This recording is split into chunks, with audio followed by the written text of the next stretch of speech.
بدأ الإسلام غريبا وسيعود كما بدأ غريبا فطوبى للغرباء. غرباء غرباء غرباء غرباء غرباء. بسم الله والحمد لله والصلاة والسلام على عبده ورسوله نبينا محمد وعلى آله وصحبه وسلم تسليما كثيرا مزيدا إلى يوم الدين. أما بعد. In the first 3 halaqat we spoke about the hadith pertaining to strangers. بدأ الإسلام غريبا. Then in the last halaqa, and in this halaqa as well inshallah, we mentioned and will mention inshallah the statements of Waraqa radiyallahu an to the messenger. We left off with Ibn al-Qayyim's comment on the statement of Waraqa radiyallahu an to the messenger sallallahu alayhi wasallam. The statement being, anyone, any man who came with something similar to what you have brought was treated with hostility. Ibn al-Qayyim commenting on that said, وَهَذَا مُسْتَمِرٌ فِي وَرَاثَتِهِ كَمَا كَانَ فِي مُوَرِّثِهِمْ صَلَّى اللَّهُ عَلَيْهِ وسلم. This continues and applies to the inheritor just as it applied to the testator sallallahu alayhi wasallam. Every muwahhid must realize this reality and must be raised upon it. Every muwahhid must submit to expectations of trials and hostilities on the path of La ilaha illallah Muhammadun Rasulullah. When a muwahhid realizes this, then sees himself or the people he dearly loves for La ilaha illallah go through the utmost hardships, rather than let it be a discouragement, it should actually deepen the roots of his belief in his heart. When the men raised by this standard, the Sahaba radiyallahu anhum, who were in one of the most difficult plights of their time, when the Confederates and the globe of their time all unified to obliterate them, all advancing at them from every direction, the men raised on Tawheed and its etiquettes under the blessed hands of Rasulullah sallallahu alayhi wasallam said, as Allah quotes, وَلَمَّا رَأَى الْمُؤْمِنُونَ الْأَحْزَابَ قَالُوا هَذَا مَا وَعَدَنَا اللَّهُ وَرَسُولُهُ هَذَا مَا وَعَدَنَا اللَّهُ وَرَسُولُهُ وَصَدَقَ اللَّهُ وَرَسُولُهُ وَمَا زَادَهُمْ إِلَّا إِيمَانًا وَتَسْلِيمًا. This is what Allah and His Messenger promised us. The promise of Allah and His Messenger is true. This only increased their faith in submission. They understood the globe of their time, unified and wiping them out, is what Allah and His Messenger promised them. The promise they were talking about is the promise of the trial that they were facing, that they were promised trials. The promise that they were talking about is the verse that I mentioned in yesterday's halaqah. أَمْ حَسِبْتُمْ أَن تَدْخُلُوا الْجَنَّةَ وَلَمَّا يَأْتِكُمْ مَثَلُ الَّذِينَ خَلَوْا مِنْ قَبْلِكُمْ. The promise of, do you think that you will enter Jannah without trials as those that came to those who passed away before you? مَسَّتْهُمُ الْبَأْسَاءُ وَالضَّرَّاءُ وَزُلْزِلُوا. They were afflicted with severe poverty and ailments, and they were terrorized and shaken. حتى يقول الرسول والذين آمنوا معه متى نصر الله ألا إن نصر الله قريب. Until the messenger and those who believed with him said, when will the help and victory of Allah come? ألا إن نصر الله قريب. Certainly the help of Allah is near. They said it in submission to Allah, and those hardships didn't cause them to relapse in their faith, as we see today among the amateurs who don't understand the baggage that comes with La ilaha illallah Muhammadur Rasulullah. It didn't break them. Allah subhanahu wa ta'ala testified what they felt. Allah testified for them, saying the only effect the globe unified against them had is that it only increased their faith in submission. وَمَا زَادَهُمْ إِلَّا إِيمَانًا وَتَسْلِيمًا. إِلَّا إِيمَانًا وَتَسْلِيمًا. Only that. If the globe fought Tawheed through all means, military, slander, and otherwise, while Rasulullah sallallahu alayhi wasallam was amongst them, do you think they would leave it alone or do otherwise today? Jannah is surrounded with hardships. حُفَّتِ الْجَنَّةِ بِالْمَكَارِهِ. And likewise, establishing La ilaha illallah on this earth is surrounded with hardships as well. As many verses in the Quran indicate, وَأُوذُوا حَتَّى أَتَاهُمْ نَصْرُنَا وَجَعَلْنَا مِنْهُمْ أَئِمَّةً يَهْدُونَ بِأَمْرِنَا. We made from among them leaders, giving guidance under our command when they were patient. When they were patient. The verse indicates there's a phase of patience before the leadership status, which implies hardships and trials are a phase before leadership and emergence. Ibn al-Qayyim rahimahullah summarized the reality of the path of Tawheed with examples of its leaders. You see the reality and truthfulness of Waraqa radiallahu anhu's statement in practice through the practical examples in the lives of the heads and fathers of Tawheed on this earth. Ibn al-Qayyim rahimahullah put it nicely when he said, Adam alayhi salam found it difficult. Khalilullah Ibrahim alayhi salam was thrown into a pit of fire due to it. Ismail alayhi salam was laid down ready to be sacrificed for it. Yusuf alayhi salam was made a slave and sold for a cheap price and then cast into prison for several years. Zakaria was sawn in half and Yahya was slaughtered because of it. It made Dawood cry and Ayub suffered great distress alayhimus salatu wassalam. And how many forms of difficulty and hardship did the Messenger Muhammad sallallahu alayhi wasallam endure while proceeding upon it? In addition to those messengers and prophets, Ibn al-Qayyim rahimahullah mentioned, we have the example of the Sahaba radiallahu anhum ajma'een and their struggle. Everyone knows the difficulty and hostility and torture the Sahaba endured. But let me add some tabi'een and ulama. Let me add some tabi'een and ulama to the list that Ibn al-Qayyim rahimahullah mentioned. Men who served Allah yet didn't physically witness the Messenger sallallahu alayhi wasallam, nor did they witness the revelation and Jibreel descend upon him. Sa'id ibn al-Musayyib, known as the master of tabi'een, meaning he's the master of the generation that comes after the Sahaba. He was beaten and slandered. He was defamed and imprisoned and lashed. He was paraded in humiliation on a donkey, and he was banned from teaching in Masjid Rasulullah sallallahu alaihi wasallam, and even banned from answering any questions when people approached him. Al-Alim al-Imam al-Thawri al-Dhahabi labeled him as Shaykh al-Islam, the Imam of Hadith. Ibn al-Mubarak rahimahullah said, I had 1,100 shuyukh. The best amongst them was al-Thawri. Yahya ibn Sa'id considered al-Thawri above Imam Malik in status. Many of the most giants of Hadith during the time of al-Thawri, a time that was blossoming with giants who devoted their lives to Hadith, they said there is no one in this age better than al-Thawri. Rahimahumullahu jami'ah. Did you know that he died in hiding, a wanted fugitive with a bounty on him from the leader of that time, Abu Ja'far al-Mansur, and then his successor al-Mahdi? What about Ibn Jarir al-Tabari? Al-Hamawi said after he died, we found with Ibn Jarir al-Tabari 80 volumes of books he authored written in very small, thin handwriting.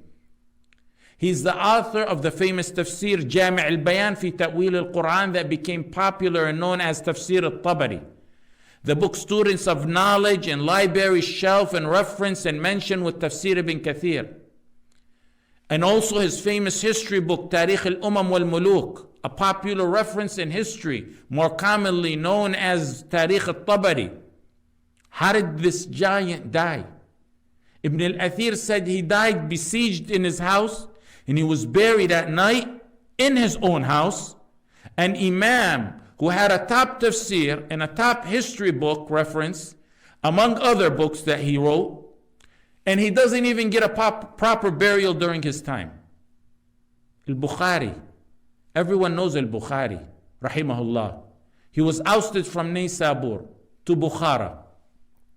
And then when he refused the governor's invitation to lecture him and his kids in private lessons, he ousted him, so he headed to Samarkand. On his way to Samarkand, he heard there was commotion about him not being welcome there. So he said his famous dua, Allahumma innahu qad daqat alayya al-ardu bima rahubat faqbidni ilayk. Bukhari, rahimahullah, made the dua, Oh Allah, your earth has become too straitened for me despite its vastness. I ask you, Allah, to take my soul. I beseech you to call me to yourself. Can you imagine? No one wanted Bukhari. Not just Bukhari, as well as many of the imams back then. But everyone wants their knowledge and their book and their reference today. And even if no one wanted them back then or today, pleasing Allah and attaining the high ranks is the goal. They all had the opportunity to go with the flow, which makes you popular. They all had the opportunity to compromise and sell their deen. They had the opportunity to delude their tawheed and their standards and sell out their akhirah. But they chose to be strangers. Strangers by choice, not by force. Bukhari rahimahullah died an ousted, lonely man shortly after that dua. An-Nasa'i.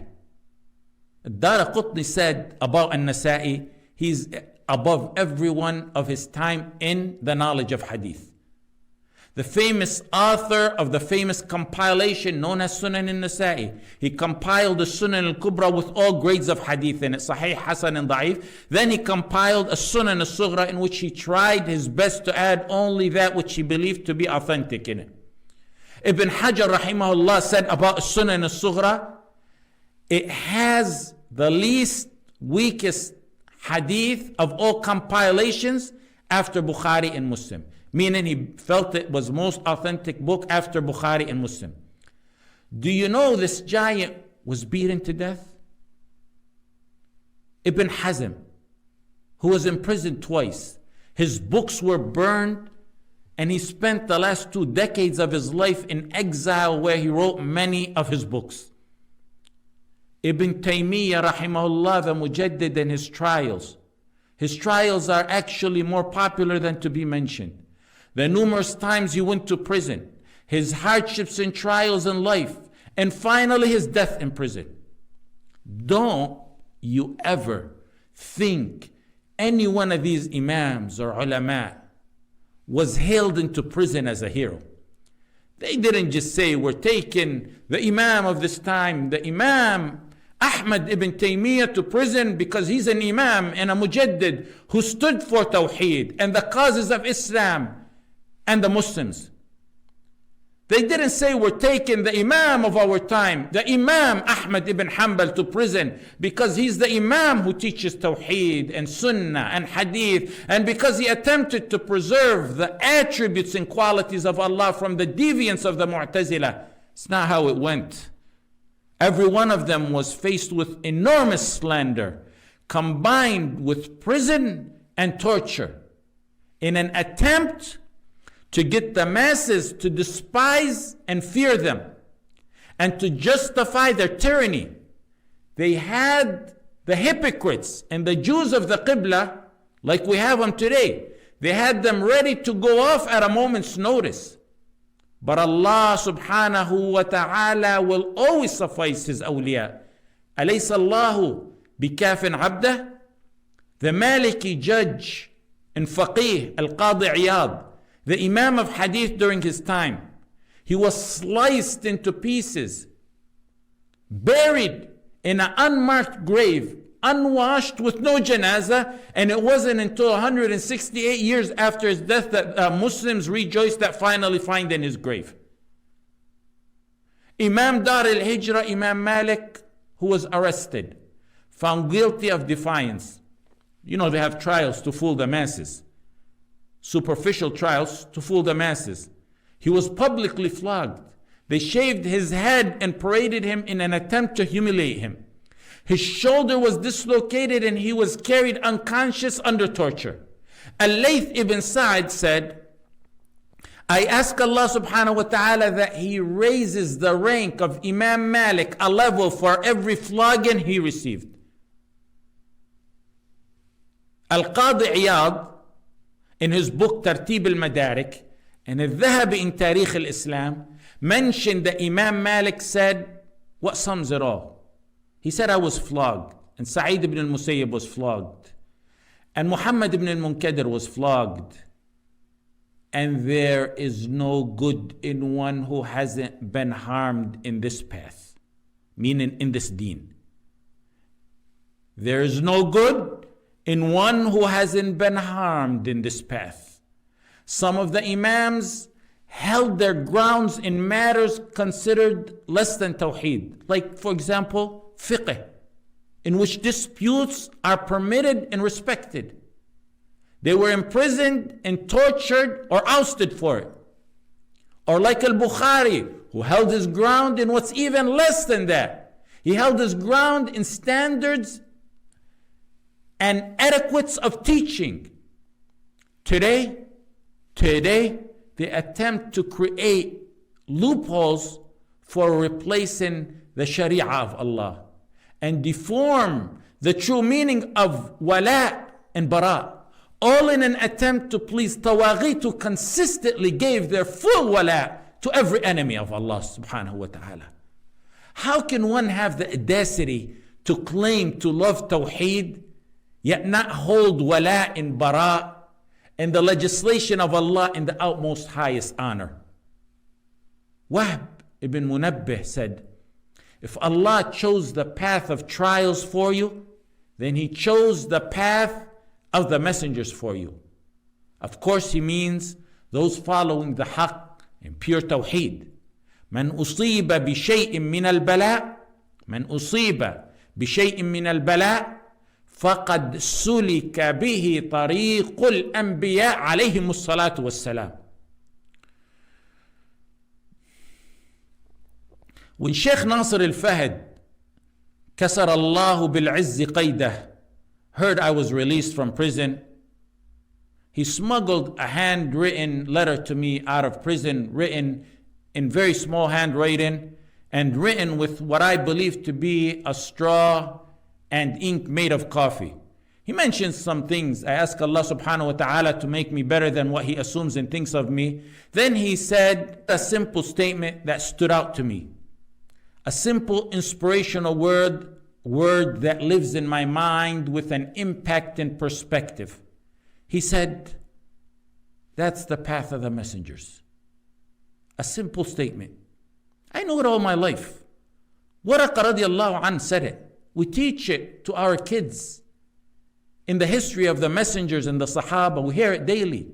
But it has a trembling echo coming from a man who lived it.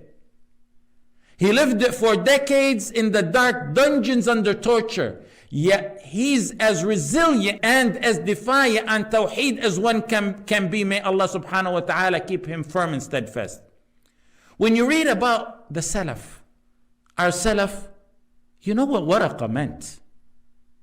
You'll know what this is the path of the messenger means. Knowing the biographies of the Salaf gives you the true perspective on how they were. You will see how distorted and tainted the modernists and the Jews of the Qibla, along with their offshoots, try to make our Salaf seem. They used to ask Ibn al-Mubarak, لما لا تجلسوا معنا? When you pray, why don't you sit with us after you pray? He said, أجلس مع الصحابة والتابعين أنظر إلى كتبهم وآثارهم فما أصنع معكم أنتم تغتابون الناس. He said, I sit and live with the Sahaba. When you read their lives, it's like living with them. He said, I sit and live with the Sahaba and the Tabi'een by looking into their books and what they left behind for us. What do I have to do with you? You backbite. We know the books in volumes upon volumes of tarajim that were comprehensive and detailed and compiled in the history and biographies of our salaf, the ulama, name by name. But there were books dedicated to this topic. Some authored books specifically on Sahaba and Imams and ulama who suffered trials, or some specifically on those who were, for example, killed.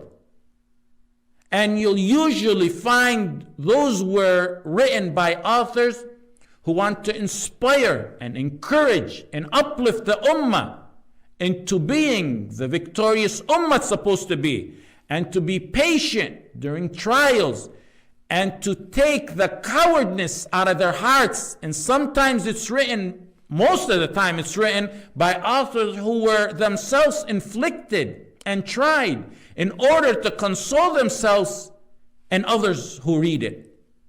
When you live with men and read about them, men better than you, who suffered greater than you, you will realize what you're going through as a stranger is not nothing new. It's the path of strangers on La ilaha illallah. It affirms and strengthens your iman and patience.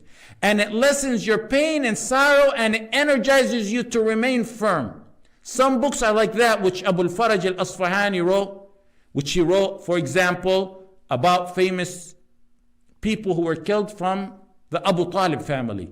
He didn't even mention those wounded or just suffered trials. He just mentioned those who were killed, starting with Ja'far ibn Abi Talib radiyallahu anhu.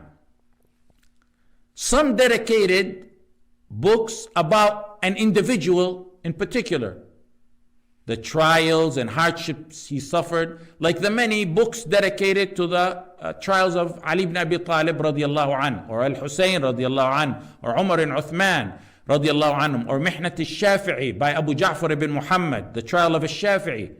Imam Ahmad had so many books dedicated to the trial he endured, some titled under Mihan and some others under Manaqib, like Manaqib al-Imam Ahmad for Ibn al-Jawzi. Some dedicated books to the trials of the messengers only. Some dedicated writings to those who were just killed, as I stated, like Maqtal Ali, the killing of Ali radiallahu anhu, or the killing of Hujr ibn Adi, or the killing of Muhammad ibn Abi Bakr, or Maqtal al-Husayn, or Maqtal Sa'id ibn al-As radiallahu anhum. One of the first to compile a complete book with such details pertaining to this topic was written by Muhammad ibn Ahmad ibn Tamim al-Tamimi al-Maghrib al-Afriqi, who died 333 years after the Hijrah. He lived in Maghrib, meaning Morocco, and among his many works and books is a book called Al-Mihan. He mentioned in it various people of knowledge, noblemen, the best of this ummah, who were imprisoned and tortured and threatened and tested and tried, from the Sahaba and Tabi'een and their followers until his lifetime. And he mentions it in a muhaddithin style, meaning through chains, because he himself was a muhaddith. And he wrote it as solace and condolence for himself, for what he was going through, and those tried similar to him. It's a book that will actually make you forget your trials and strengthen your determination and resoluteness, and give you real perspective of the duty of dua and ulama. It may have some weak hadith in it and a few other issues, but overall it's a great reference pertaining to the trials on the path of La ilaha illallah Muhammadan Rasulullah. The author himself was imprisoned. He was threatened and he lived in fear. The rulers in the region where he was at was Bani al-Aghlab or al-Aghaliba. They ruled Tunis, Algeria, Aljazair, and Libya, and even reached parts of Italy. And the author's grandfather had disputes with them that carried on to the time of the grandson who is the author of this book. Later on, when the Fatimiyin overthrew the Aghaliba and ruled, he had trials with them as well.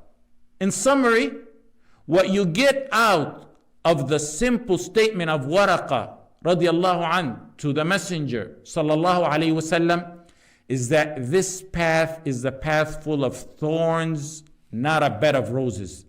A thorny path, but it's a path that leads to a garden of Jannah as wide as the heavens and the earth. No matter what you face, be firm, ya muwahhidin, ya muwahhida, with your tawheed.